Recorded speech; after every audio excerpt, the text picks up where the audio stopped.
جیسے جیسے حالات آگے بڑھتے چلے جا رہے ہیں، مختلف افکار کے لوگ اور مختلف سوچوں کے لوگ معاشرے کے اندر طرح طرح کی باتیں اور طرح طرح کی فکریں عام کر رہے ہیں۔ انسان کا یہ مزاج ہوتا ہے کہ شر کو جلدی قبول کرتا ہے، گناہ کی طرف، بدگمانی کی طرف انسان کا نفس جلدی مائل ہوتا ہے۔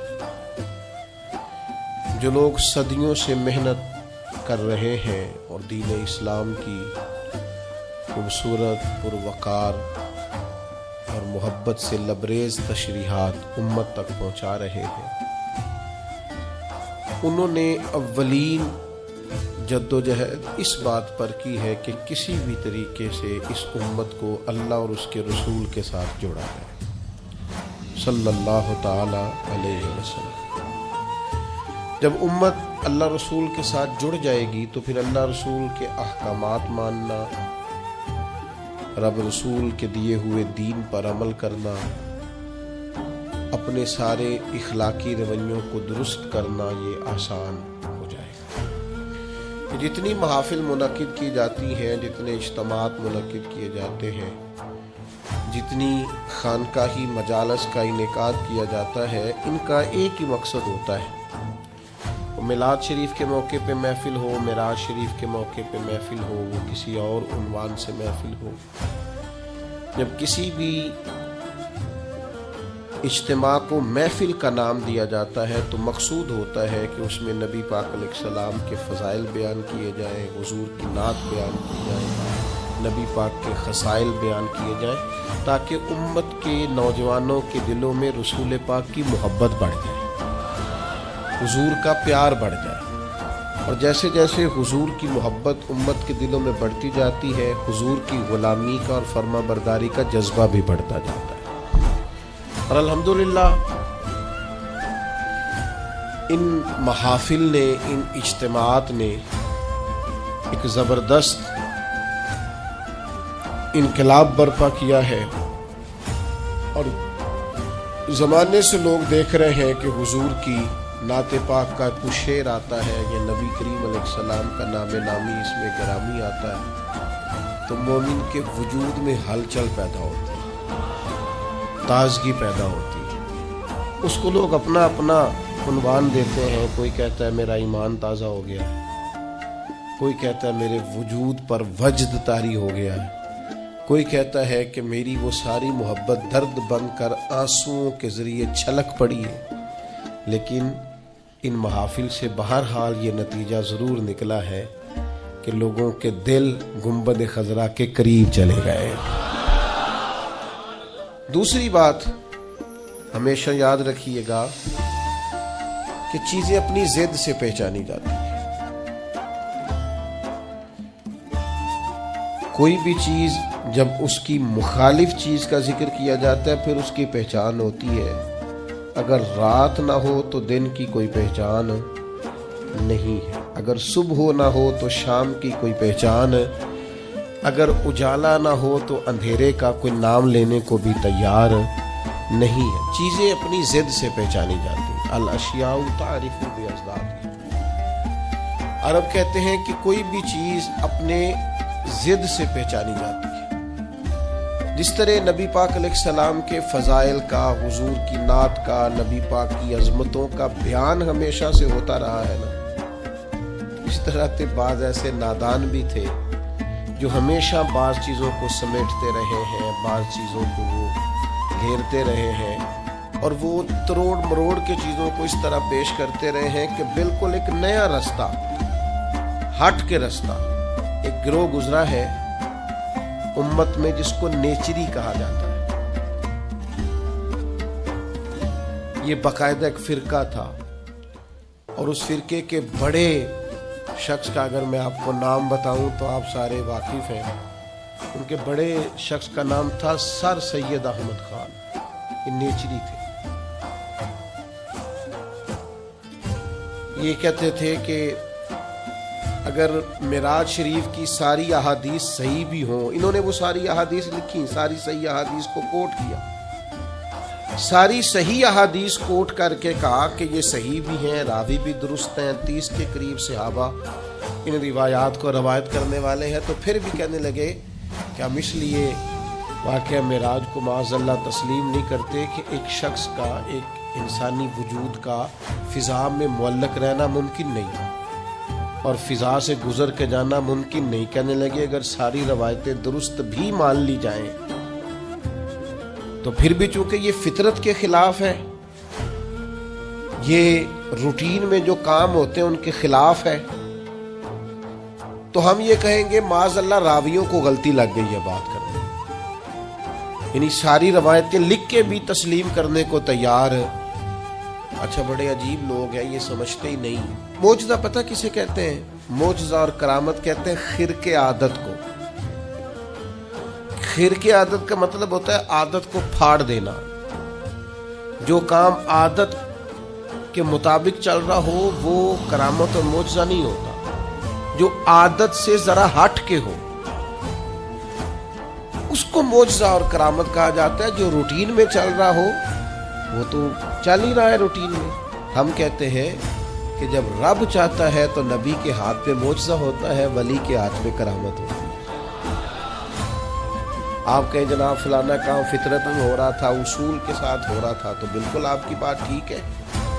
فطرت یہی ہے کہ ماں اور باپ کے ملاپ سے اولاد پیدا ہوتی ہے، لیکن اگر رب چاہے نا تو جناب عیسیٰ کو بغیر باپ کے پیدا کر دیتا ہے۔ فطرت یہی ہے کہ بچے عمر کا کچھ حصہ طے کرنے کے بعد 3-4 سال کی عمر میں جا کر گفتگو شروع کرتے ہیں، لیکن اگر اللہ چاہے تو قرآن کہتا ہے کہ جناب عیسیٰ پنگوڑے میں کہتے ہیں انی عبد اللہ آتانی الکتاب، میں اللہ کا بندہ ہوں اور کتاب لے کے آیا ہوں۔ یعنی وہ پنگوڑے میں بھی یہ گفتگو کر دیتے ہیں اگر اللہ، اسی کو معجزہ کہا جاتا ہے۔ اور کتاب و سنت اس سے الحمدللہ معمور ہے، بھرپور ہے۔ آپ کبھی غور فرماتے جائیں، دیکھتے جائیں، فطرت تو یہی ہے نا کہ مادرزاد اندھا، کوڑا، برس کے مریض، یہ سارے کسی طبیب کے پاس جائیں، ڈاکٹر کے پاس جائیں، علاج کرائیں۔ اور آج کل کی ہماری زبان کے اندر اگر کوئی شخص مریض ہے تو پہلے وہ ٹیسٹ کرائے، پھر اس کے بعد ڈاکٹر کا تجویز کردہ نسخہ استعمال کرے، آپریٹ کی ضرورت ہے تو آپریشن کرائے، پھر ٹھیک ہوگا۔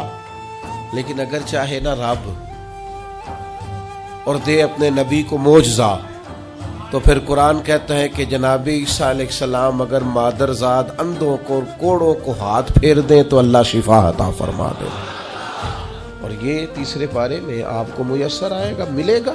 اصول فطرت یہی ہے، مزاج یہی ہے، روٹین یہی ہے کہ رب چاہتا ہے تو پھر ہی انسان پیدا ہوتے ہیں، اللہ چاہتا ہے تو پھر ہی حیوان پیدا ہوتے ہیں، رب چاہتا ہے تو چرندے پرندے پیدا ہوتے ہیں۔ لیکن اگر اللہ چاہے اور اپنے نبی کو معجزہ دے تو پھر حضرت عیسیٰ علیہ السلام مٹی کی مورت بنا کے پھونک دیں تو اللہ تعالیٰ اسے زندگی عطا فرما دیتا، اور یہ قرآن مجید ہے۔ اب وہ لوگ جو ضد کر بیٹھتے ہیں نا معجزے کے مقابلے میں کہ میری عقل نہیں مانتی، تو بھئی ان سے ہماری گزارش یہ ہے کہ بہت سارے لوگوں کی عقل تو خدا کو بھی نہیں مانتی نا، تو کیا پھر ان کی عقل کے مطابق دین کو لیا جائے؟ پھر یہ کیا کہہ دیا جائے گا کہ جو کہ تیری عقل میں نہیں آتا تو لہذا ہے ہی نہیں معاذ اللہ۔ تو معجزہ جو ہوتا ہے نا، معجزہ وہ اللہ کی عطا سے نبی کا کمال ہوتا ہے۔ آپ دیکھیں نا صحابہ کیا فرماتے ہیں، حضرت عبداللہ ابن عتیق رضی اللہ تعالیٰ عنہ کی پنڈلی ٹوٹ گئی، صحیح حدیث میں موجود ہے۔ اب اگر پنڈلی ٹوٹ گئی ہے، ٹانگ ٹوٹ گئی ہے، تو اس کا طریقہ یہی ہے کہ ہمارے ہاں جو آج مروج ہے وہ یہی ہے کہ وہ کسی ڈاکٹر طبیب کو دکھایا جائے گا، اس کا علاج ہوگا، اور آج کل تو آپریشن کیے جاتے ہیں۔ اس زمانے میں بھی جو طریقہ تھا وہ اختیار کیا جائے گا اور اس کے مطابق علاج ہوگا۔ لیکن حضرت عبداللہ کی پنڈلی ٹوٹ گئی وہ نبی کریم کی بارگاہ میں آئے ٹوٹی ہوئی پنڈلی. آپ چلے جائیں کسی بڑے سے بڑے ڈاکٹر کے پاس, مجھے بتائیں کہ وہ کبھی صرف خالی ہاتھ لگائے اور چیز کو شفا ہو جائے. لیکن یہاں منظر یہ ہے کہ پنڈلی ٹوٹ گئی ہے, محبوب نے لعاب دہن لگایا ہے, اللہ نے شفا عطا فرما دی. آپ اس مزاج کو سمجھیں, یہ دین کا باقاعدہ عنوان ہے, یہ باقاعدہ عنوان ہے دین اسلام کا. اب آنکھیں کسی شخص کی دکھتی ہیں تو اب تو خیر اللہ تعالیٰ نے آسانی کر دی, ورنہ یہ 10-15 سال پہلے کالا موتیا, سفید موتیا ایک بہت بڑا مرض ہوتا تھا اور باقاعدہ مشکل تھا لوگوں کے لیے علاج کی طرف بڑھنا, مشکل کام تھا. اور آنکھوں کی بینائی آج بھی آپ دیکھ لیں, پیدائشی طور پر بچے بیچارے بعض آنکھوں کی نظر کی کمزوری کا شکار ہیں, اتنی موٹے شیشوں کی اینکیں ان کو لگی ہوئی ہیں اور بڑی مشکل سے وہ دیکھ پاتے ہیں. لیکن فتح خیبر کے موقع پر حضرت مولا علی شیر خدا کو آشوب چشم ہے, اور جب حضور نے فرمایا علی کو بلائیں تو کہا یا رسول اللہ آنکھیں دکھتی ہیں, تو فرمایا بلاؤ تو صحیح نا. تو بلایا ہے تو مولا کائنات فرماتے ہیں نبی کریم نے لعاب دہن لگایا ہے, اتنا اچھا تو پہلے نظر نہیں آتا تھا جتنا اب نظر آنا شروع ہو گیا. یہ کیا ہے؟ یہ نبی پاک کا. آپ کو سمجھ آ گئی مسئلے کی؟ سب سے پہلے میں نے یہ عرض کیا کہ ان محافل کا فائدہ یہ ہے کہ امت کو حضور کے قریب کیا جائے. دوسری بات یہ کہ ایک ہے فطرت سے کام چلنا اور ایک ہے نبی کا معجزہ ہونا. یعنی صحابی نے حضور سے کہا یا رسول اللہ جنگ کے موقع پر میری تلوار ٹوٹ گئی, تو نبی پاک نے چھڑی اتار کے نا ایک ٹہنی توڑ کے ایک درخت سے دی. تو وہ صحابی فرماتے ہیں جب محبوب نے توڑی تو وہ ٹہنی تھی میری طرف آ رہی تھی, ٹہنی تھی, اور جیسے محبوب نے مجھے تھما دی اسے اللہ نے تلوار بنا دیا. یہ کیا ہے؟ یہ نبی کا. ایک تیسری بات سنیں, اسلام کا نظام 2 طریقوں سے چلتا ہے. ایک اسلام کا نظام چلتا ہے اسباب کے ساتھ, آگ جلاتی ہے, دریا ڈبوتا ہے, انسان پر تلواریں اور زخم لگ جائیں تو اسے تکلیف ہوتی ہے. یہ اسباب کا رستہ ہے کہ آگ نے جلانا ہے. اور ایک ہے روحانی رستہ. آگ جلاتی تو ہے لیکن اگر مدد اللہ کی شامل ہو تو پھر حضرت ابراہیم کو نہیں جلاتی. یا نار کونی بردم و سلاما علی ابراہیم, پھر وہ جناب ابراہیم کو جلاتی. اصول تو یہی ہے کہ دریا میں جو جائے تیرنا نہ آتا ہو تو ڈوب جاتا ہے, لیکن اگر اللہ چاہے نا حضرت موسیٰ اپنے گھوڑے دریا میں ڈال دے تو وَإِذْ فَرَقْنَا بِكُمُ الْبَحْرَ فَأَنْجَيْنَاكُمْ وَأَغْرَقْنَا آلَ فِرْعَوْنَ. تو اللہ کہتا ہے میں نے دریا پھاڑ کے موسیٰ کے لیے رستہ بنا دیا. اچھا, جس دریا سے حضرت موسیٰ بچ کے نکل گئے اسی دریا میں فرعون اور فرعون والے غرق ہو گئے. یہ کیا ہے؟ یہ روحانی زندگی. ایک ہے اسباب کہ آپ پانی میں گھوڑا پھینکیں گے آپ ڈوب جائیں گے. ایک ہے روحانی زندگی. یہ میں قرآن مجید پڑھ رہا ہوں, میں نے کوئی حدیث بھی نہیں سنائی, بزرگ کا قول تو دور رہا. قرآن فرماتا ہے کہ ہم نے فرعون اور فرعون والوں کو اسی دریا میں غرق کیا جس دریا میں ہم نے حضرت موسیٰ کے لیے رستے بنا دیے اور دریا پھاڑ کے رستے بنا دیے. تو رب کریم نے ایک روحانی زندگی بھی مومن کی رکھی ہے. روحانی زندگی ذرا غور کیجئے کہ بھلا میں کیا کہنے لگا. صرف 50 سیکنڈ کے لیے آپ نے سوچنا ہے. زندگی میں ہمیں بہت ساری ایسی چیزیں ملی ہیں جو ہماری محنت کا نتیجہ ہے. ہمیں بہت سارا ایسا کچھ ملا ہے جس کے ہم قابل تھے نہیں, پر رب نے عطا کر دیا ہے. سمجھ لو آپ, یہ جو آپ کو ملا ہے نا, تھے نہیں قابل پر ملا ہے. کچھ تو محنت کی ہے, کوشش کی ہے, تو اس کے سبب سے ہو گیا. جو بغیر محنت کے جد و جہد کے ملا ہے نا, یہ وہ روحانی رستہ ہے جس کے بارے میں اللہ کا قرآن کہتا ہے وَمَن يَتَّقِ اللَّهَ يَجْعَل لَّهُ مَخْرَجًا. جو اللہ سے ڈرے گا اللہ ہر مشکل سے نکلنے کے لیے اسے راستہ عطا کر دے گا.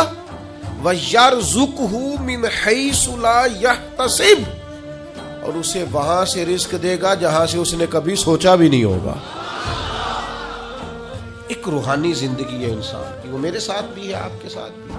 کئی چیزیں ہمارے پاس ایسی ہیں کہ اگر ہماری قابلیت دیکھی جائے تو وہ ہمارے پاس ہو سکتی, یعنی سے ثبوت نہ پوچھو میں تو نظر کرم قد ہوئی, اے میں جانا یا دل بھر جانے, اے پھر غیر نہ جانے.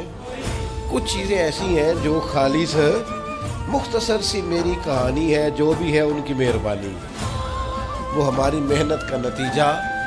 یہ روحانی زندگی ہے. روحانی زندگی کو سمجھو, ایک روحانی نظام ہے اللہ کا, اس نے بنایا ہے. صحابہ فرماتے جنگ بدر کا موقع تھا, اللہ کے فرشتے آئے ہوئے تھے, قرآن کہتا ہے فرشتے آئے ہوئے تھے.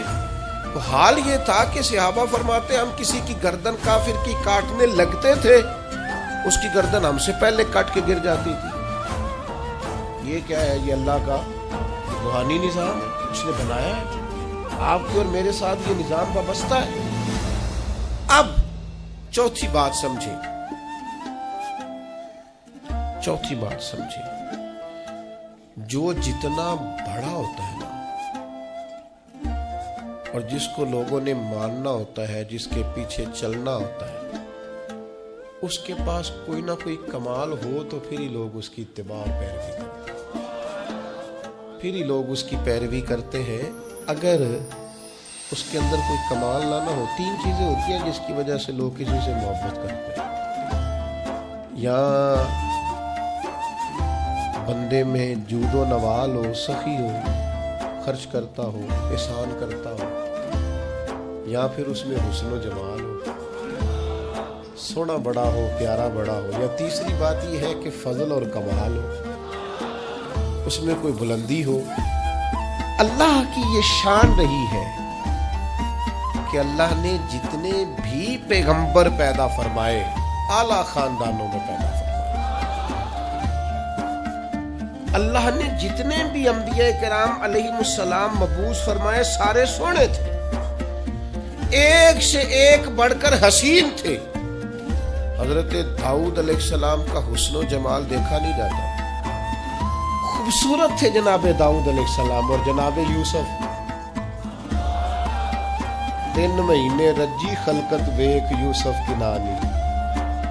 حضرت یوسف علیہ السلام کے بارے میں ملا رومی نے لکھا ہے, جب قحط پڑ گیا تھا نا مصر میں, تو حضرت یوسف نے جو کہ گندم غلہ سٹاک کر لیا تھا, تو ابتدائی طور پر آپ نے یہ تجویز دی تھی اور یہ حکمت عملی اپنائی تھی. آپ نے لوگوں سے کہا تھا کہ فی الحال تمہیں گندم نہیں ملے گی, جس کو بھوک لگے نا وہ میرا چہرہ دیکھ لے,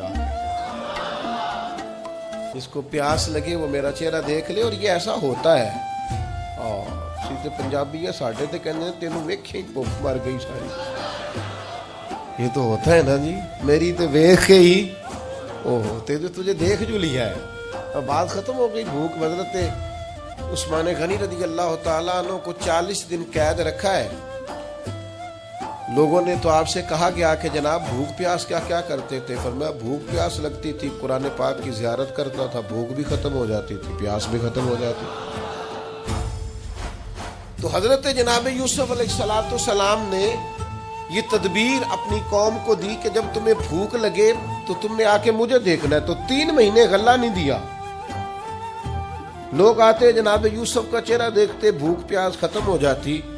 تو پنجابی کے ایک درویش بول پڑے, وہ کہنے لگے 3 مہینے رجی خلقت ویک یوسف کنانی. 3 مہینے رجی خلقت ویک یوسف کنانی, تے جنا محمد عربی ڈٹھا او رج گئے دوواں جہانی. جنا محمد عربی ڈٹھا او رج گئے دوواں جہانی. تو اللہ تعالیٰ نے حسن و جمال عطا کیا تھا. پھر نبیوں کے پاس فضل اور کمال ہوتا ہے. میں نے آپ کو کمالات سنائے نا, حضرت عیسیٰ علیہ السلام مادرزاد اندھے کوڑے برس کے مریض آتے, آپ ہاتھ پھیرتے شفا ہو جاتی. آپ مٹی کی مورت بنا کے پھونکتے اللہ تعالیٰ اس میں جان پیدا کر دیتا. حضرت داؤد علیہ السلام لوہے کو ہاتھ لگاتے اللہ نرم کر دیتے. حضرت آدم علیہ السلام 1000 پیشہ جانتے تھے, 1000 بولیاں بولتے. اللہ نے کمال عطا فرمایا. ہر پیغمبر کو اللہ نے شان دی, عظمت دی. جناب ابراہیم کے کمالات کا کوئی انکار کر سکتا ہے؟ ان کی شان جن کو بار بار قرآن مجید ان کے تذکرے کرے اور رب کہے واتخذ اللہ ابراہیم خلیلا, ان کی شانیں, ان کی عظمتیں کیا بات ہے. بس میرے بھائی سمجھ لو, جب کسی کا فضل کمال لوگ دیکھتے ہیں تو پھر پیروی کرتے ہیں بلا مثال و بلا تشبیہ. اللہ نے نبیوں کو فضل و کمال, حسن و جمال, جود و نوال دے کے بھیجا تاکہ لوگ ان کا کمال دیکھیں, ان کی غلامی کریں.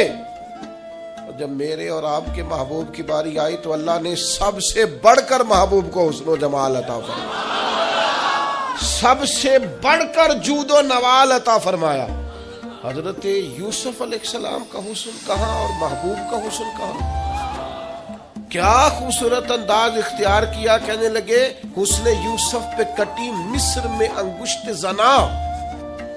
حضرت یوسف کا حسن دیکھ کر مصر میں عورتوں نے ہاتھ کٹا لیے, لیکن حسن دیکھ کر حسن یوسف پہ کٹی مصر میں انگشت زنا, اور سر کٹاتے ہیں تیرے نام پر. ان کا پورا حسن دیکھا ہے, ان کو دیکھا نہیں. تو اجے میرا یار نے ڈیٹھا, تیرے نام پر حسن یوسف پہ کٹی مصر میں انگشت زنا, اور سر کٹاتے ہیں تیرے نام پہ مردان عرب.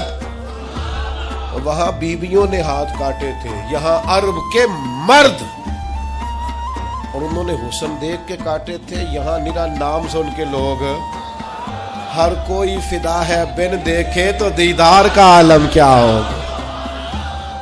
مردان عرب بھائی حضور کا, اور پھر نبی پاک کا جو جود و نوال ہے عطا کرنا. حضرت جابر ابن عبداللہ فرماتے ہر شے حضور سے سنی ہے, میرے پاس نہیں ہے یہ حضور سے سنا ہی نہیں, یہ تو سنا ہی نہیں نبی پاک سے. اور پھر جہاں تک حضور کے فضل و کمال کی بات ہے تو ہر نبی کو اللہ نے معجزہ دیا, اور نبی پاک کو اللہ نے بنائے معجزہ. یا ایھا الناس قد جاءکم برہان من ربکم, حضور کا ایک ایک بال معجزہ ہے, آنکھ معجزہ ہے, کان معجزہ ہے, لبہائے مبارک معجزہ ہے, لعاب دہن معجزہ ہے, نبی پاک علیہ السلام کی زلف عنبری معجزہ, محبوب کی نظر مازاغ معجزہ, دست ید اللہ معجزہ, چہرہ وجہ اللہ معجزہ, نبی پاک صلی اللہ تعالی علیہ وسلم کا سج دھج کے آنا اور میلاد ہونا یہ بھی معجزہ, اور سج دھج کے عرش پہ جانا اور معراج ہو جانا یہ بھی معجزہ. اللہ نے دیے معجزے انبیاء کو, خدا نے میرا نبی معجزہ بن کے آیا. اللہ نے محبوب کو معجزے دی, اور اتنے بڑے بڑے معجزات دی, اتنے بڑے بڑے. میں کیسے آپ کی خدمت میں یہ بات عرض کروں, اتنا عظیم معجزہ ہے نا واقعہ معراج. امت کو چاہیے تھا کہ یہ ہر روز جب بھی کوئی کہتا نا ہم نے بڑی ترقی کی ہے, ان کو کہنا چاہیے تھا اصل تو ہمارا حق ہے ترقی میں آگے بڑھنے کا, اس لیے کہ ہمیں ان رستوں کا مسافر بننا ہے جن رستوں پہ نبی پاک نے ہمیں چلنے کا کہا. تو میرے عزیز بھائی, محبوب کو اللہ تبارک و تعالیٰ نے معراج عطا کی. اب وہ معراج میں بھی نا بندے بڑے پریشان ہیں. میں بات سمیٹنا چاہتا ہوں. اب زمانہ ہو گیا, ایک گروپ ہے, میں نے جمعے میں کہا تھا کہ اب ہر سال نہیں ہم دلیلیں دینا چاہتے کہ حضور خواب میں گئے کہ حقیقت میں گئے. یہاں عجیب منظر ہے, بعض لوگ نہ کہتے ہیں جی نبی کریم نے سارے معراج اتنے بھی محبوب کو یہ معراج ہوا یہ خواب میں ہوا. میں اگر کہوں کہ میں نے رات کو خواب دیکھی ہے میں پاکستان کا صدر بن گیا ہوں تو آپ کو کوئی اعتراض ہے اس پر؟ آپ کسی میں کوئی اعتراض ہے؟ ویسے میں کہوں یہاں کھڑا ہو کے کہ میں صدر ہوں تو آپ کو اعتراض ہے، کیونکہ جناب آپ صدر نہیں ہے۔ میری بات کی سمجھ آ رہی ہے؟ کوئی شخص آپ میں سے اٹھ کے کہے کہ میں نے خواب دیکھی ہے، رات خواب میں یہاں سے نکلا ہوں، امریکہ گیا، وہاں سے برطانیہ آیا، وہاں سے ہالینڈ چلا گیا، وہاں سے افریقہ کے جنگل دیکھے، وہاں سے میں عرب آ گیا، میں نے جو ہے وہ دبئی اور مسقط اور یہ سارے ریگستان دیکھے، اور پھر میں اللہ نے مجھے موقع دیا اور مجھے حرم کی حاضری نصیب ہوئی خواب میں سارا دیکھ کے آیا ہوں، تو آپ کو کوئی اعتراض ہے؟ کیوں جی؟ کیونکہ اور اگر وہ کہے حقیقت میں صبح نکلا اور یہاں سے امریکہ گیا اور وہاں سے میں افریقہ آیا، وہاں سے برطانیہ، یورپ، یہ ہنسانے کو نہیں کہہ رہا، سمجھانے کو کہہ رہا، وہاں سے پھر میں سارا عرب گھوم کے شام تک گھر آ گیا، صبح نکلا، تو آپ مان لیں گے؟ کیوں؟ یہ ممکن ہے؟ آپ کہیں گے میاں صرف امریکہ کی فلائٹ اگر یہاں سے ڈائریکٹ بھی کو جائے تو 14-15 گھنٹے کی، آپ تو ایک دن بھی بمشکل وہاں پہنچیں گے، صبح سے شام تک میں آپ وہاں سے واپس کیسے آ گئے اور وہاں بھی چلے گئے اور یہاں بھی چلے گئے؟ یہ ممکن ہے؟ پریشانی ہوتی تب ہے جب کو کہتا ہے میں حقیقت میں گیا۔ کہ جو ابو جہل پریشان ہوا ہے نا، یہ جو ابو لہب پریشان ہوا ہے، یہ جو اتبا اتیبہ میرے نال ناراض نہ ہویا جی، میں کدی یہ گل کرنا روز تے کردا ہی نہیں، کہ جڑے بندے اج تک پریشان نے نا، کبھی کبھی کرتا ہوں چلو خوگر حمد سے تھوڑا سا گلہ بھی سن لے، یہ جو آج تک پریشان ہے نا سارے، یہ پریشان اس لیے ہیں کہ حضور اگر کہتے نا میں خواب میں گیا ہوں تو کسی کو مسئلہ ہی نہیں تھا، محبوب فرماتے میں گیا ہوں۔ سبحان الذی اسری بعبدہ لیلا من المسجد الحرام الی المسجد الاقصی، حضور مسجد حرام سے مسجد اقصی تک، اور وہی ایک رات میں نہیں ہو سکتا، وہی ہفتوں مہینوں کا سفر ہے، وہی نہیں ہو سکتا تھا، مسجد حرام سے مسجد اقصی جایا آئے نہیں جا سکتا، لیلاً رات کے تھوڑے حصے میں حضور نے فرمایا میں گیا بھی ہوں آیا بھی ہوں، اور پھر نبی پاک علیہ الصلوۃ والسلام پہلا آسمان، دوسرا آسمان، تیسرا آسمان، اور خود حدیث پاک میں موجود ہے کہ پہلے آسمان سے لے کر دوسرے آسمان تک کا فاصلہ 500 سال کی مسافت ہے، پھر اتنا ہی دوسرا، پھر اتنا ہی تیسرا، پھر اتنا ہی چوتھا، اور پھر اس کے اوپر سدرۃ المنتہا، کوئی رہ فلک اتے یار گیا، کوئی جا کے سدرات ہار گیا، ایک کالیا زلفا والا سی جڑا لنگ عرشاں تو بھی پار گیا۔ یہ جو حضور نے فرمایا، اگر محبوب کہتے نا میں خواب میں گیا ہوں تو کسی نے پریشان، سارے تو پریشان رہے ہیں، چلے ناراض کون صاحب نے ہونا ہے، گھر والی بات ہے، سارے پریشان رہے ہیں اور سارے پریشان ہیں تو کسی وجہ سے ہی ہے نا۔ اگر محبوب فرماتے خواب میں گیا ہوں تو انہوں نے پریشان، یہ جو پریشانی ہے نا یہ اسی بات کی ہے کہ محبوب فرماتے میں گیا ہوں۔ اچھا پھر ایک اور پریشانی ہے، کچھ اسی لیے بھی اڑ جاتے ہیں، چلے میں بزرگوں کے اختلاف کی بات نہیں کرتا، میں ویسے ایک بات کرتا ہوں، بڑوں کو سلام ہے کسی نے اگر کوئی دوسرا قول بھی کیا ہے، لیکن ویسے محبت کے ساتھ، پیار کے ساتھ، ادب کے ساتھ ایک بعض اس بات پر بھی اڑ جاتے ہیں محبوب گئے ہیں پر اللہ کا دیدار نہیں کیا۔ حضرت جبریل امین علیہ السلام کی زیارت کر کے واپس آ گئے، نہیں ہو سکتا کہ میں آپ کو بلاؤں اور آپ سے ملوں گا۔ اور پھر شیخ محقق شاہ عبد الاقصی محدث دہلوی رحمۃ اللہ لکھا ہے حضرت جبریل علیہ السلام کسی نبی کے پاس 2 دفعہ گئے، کسی کے پاس 4 دفعہ گئے، کسی کے پاس 6 دفعہ گئے، نبی کریم کی بارگاہ میں حضرت جبریل 24,000 مرتبہ حاضر، تو وہ تو روز یہاں آئے ہوتے تھے، ان سے ملنے جانا تھا، ان سے ملنے جانا محبوب تو نہیں۔ اور پھر حضور علیہ السلام فرماتے ہیں میں نے اپنے رب کو سونی صورت میں دیکھا، اور نبی پاک فرماتے ہیں رب نے اپنا دست مبارک میری پشت پہ رکھا، اس کی ٹھنڈک جو اس کی شان کے لائق پشت پہ رکھا، اور اس کی ٹھنڈک میں نے سینے میں محسوس کی۔ اور حضور فرماتے ہیں جب اللہ نے وہ دست مبارک رکھا تو پھر میں نے مشرقوں کو بھی جان لیا اور مغربوں کو بھی جان لیا، پھر سارے علوم مجھ پر واضح ہو گئے۔ ابن یعقوب کو اللہ نے صورت بخشی، ید بیضا کی کلیم اللہ کو نعمت بخشی، اور جناب عیسیٰ کو مسیحائی کی دولت بخشی۔ ہر نبی کو کوئی عزت کوئی عظمت بخشی، میری سرکار کو بے پردہ زیارت، میری سرکار کو بے پردہ زیارت۔ تو میرے عزیز یاد رکھیے گا کہ حضور کا واقعہ معراج یہ تو امت کے لیے شانوں کا باعث ہے، یہ تو عظمتوں کا باعث ہے۔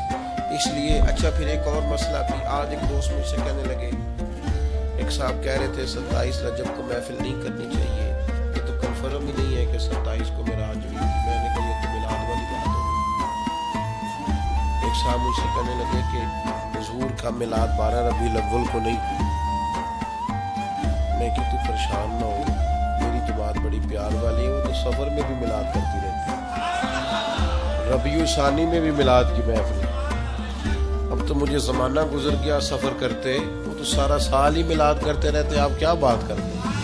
اب کون 12 کا پابند ہے، سارا سال میلاد ہوتا ہے۔ کہنے لگے جی 9 ہے، تو میں نے کہا پھر بھی کوئی اعتراض نہیں، آپ 9 کو کر لیں، ہمیں کوئی پریشانی۔ ہم 27 رجب کو معراج کی محفل کر رہے ہیں، آپ کا خیال ہے 5 رجب ہے، آپ 5 کو معراج کی محفل کر رہے ہیں، ہمیں تو کوئی پریشانی والی بات ہے۔ تو بلا وجہ کے الجھاؤ، بلا وجہ کی بحثیں نہیں ہونی چاہیے۔ بات کو ختم کرتا ہوں، کرنا کیا ہے، امت نے کرنا کیا ہے؟ واقعہ معراج سبق کیا دیتا ہے، درس کیا دیتا ہے؟ واقعہ معراج امت کو یہ سبق دیتا ہے کہ نبی پاک علیہ الصلوۃ والسلام نے اپنی حیات ظاہری میں جتنا سفر کیا ہے وہ عروج کی طرف کیا، وہ فتح کی طرف کیا۔ نبی پاک علیہ السلام نے ہر قدم اٹھایا ہے تو وہ جد و جہد ہے، وہ کامیابی ہے، وہ آگے بڑھنا ہے، وہ عروج ہے۔ وہ 1 2 3 صحابہ سے بات شروع ہوئی، پھر حضور مدینہ طیبہ تشریف لے گئے، پھر حالات کا یہ رنگ ہوا کہ ان فتحنا لک فتحا مبینا، پھر وہ عروج ہوا، وہ 23 سالوں میں وہ انقلاب آیا، آگے بڑھنا، جد و جہد کرنا، کوشش کرنا، عروج کی طرف جانا۔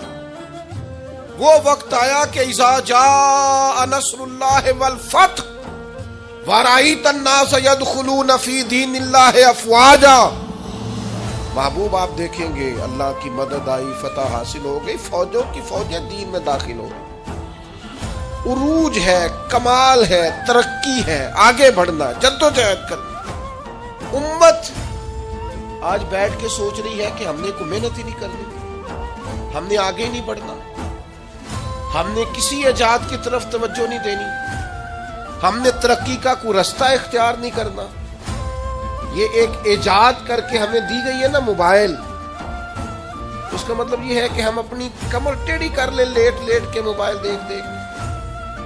ہمیں تو دیکھنا چاہیے تھا کہ ٹیکنالوجی بڑھ رہی ہے، ایجادات بڑھ رہی ہیں، ہمیں آگے بڑھنا ہے، مسلمانوں کو آگے جانا ہے، اور کس طرح کر کے فروغ دین کے لیے ان ساری چیزوں کو استعمال کرنا ہے، اور زیادہ سے زیادہ ترقی حاصل کر کے اپنے دین کو فروغ دینا ہے، آگے بڑھنا، امت کا سر اونچا کرنا ہے۔ لیکن امت ہے کہ وہ بار بار پیچھے ہٹتی جا رہی ہے، بار بار کمزوری دکھاتی جا رہی ہے، بار بار ہم ہیں کہ ہمارے قدم لڑکھڑاتے ہیں، ہم پیچھے کی طرف آتے ہیں، ہم آگے قدم ہی نہیں اٹھاتے۔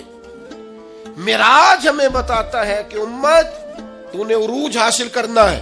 هو الذی ارسل رسولہ بالہدی ودین الحق لیظہرہ علی الدین کلہ، ہم نے یہ رسول تمہیں اس لیے عطا کیے ہیں، یہ شانوں والے رسول تمہیں اس لیے دیے ہیں کہ ہم اس دین کو تمام دینوں پر غالب کر دیں گے۔ اسلام کی فطرت میں قدرت نے لچک دی ہے، اتنا ہی یہ ابھرے گا جتنا کہ دبا دو گے۔ یہ دین غالب ہونے کے لیے. واقعہ معراج کیا بتاتا ہے ہمیں؟ نبی پاک نے مسجد اقصی میں سارے نبیوں کی امامت کرائی ہے. جس طرح نبی کریم نبیوں کا امام ہے، یہ امتوں کی امام ہے. اس نے امامت کرنی ہے، امامت، ترقی، عروج، جد و جہد، آگے بڑھنا.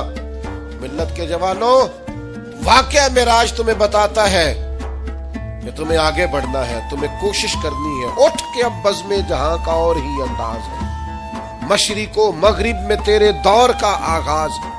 جد و جہد کریں. میرا مالک بڑا کریم ہے، جو اس کی جانب ایک قدم اٹھاتا ہے اللہ کی رحمت آگے بڑھ کے اس کا استقبال کرے.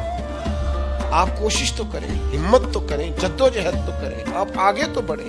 اقبال کہنے لگے وہ وقت فرصت ہے کہاں، کام ابھی باقی ہے، نور توحید کا اتمام ابھی باقی ہے. واقعہ معراج ہمیں بتاتا ہے ہم نے آگے بڑھنا ہے، کوشش کرنی ہے، جد و جہد کرنی. کریں گے انشاءاللہ.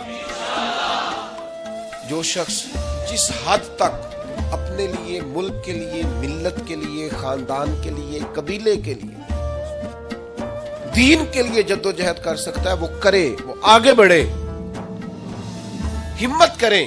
2-2 4-4 لوگوں کا بازو تھامے، سہارا بنے، لیکن عروج کی طرف بڑھے. نوجوانوں سے کہتا ہوں جدید حالات کو دیکھو، سیکھو، ٹیکنالوجی کی طرف بڑھو، علم کی طرف بڑھو، شعور کی طرف بڑھو. بیٹھے نہ رہو. 2-2 4-4 5-5 10-10 کورسز کرو، آگے بڑھو.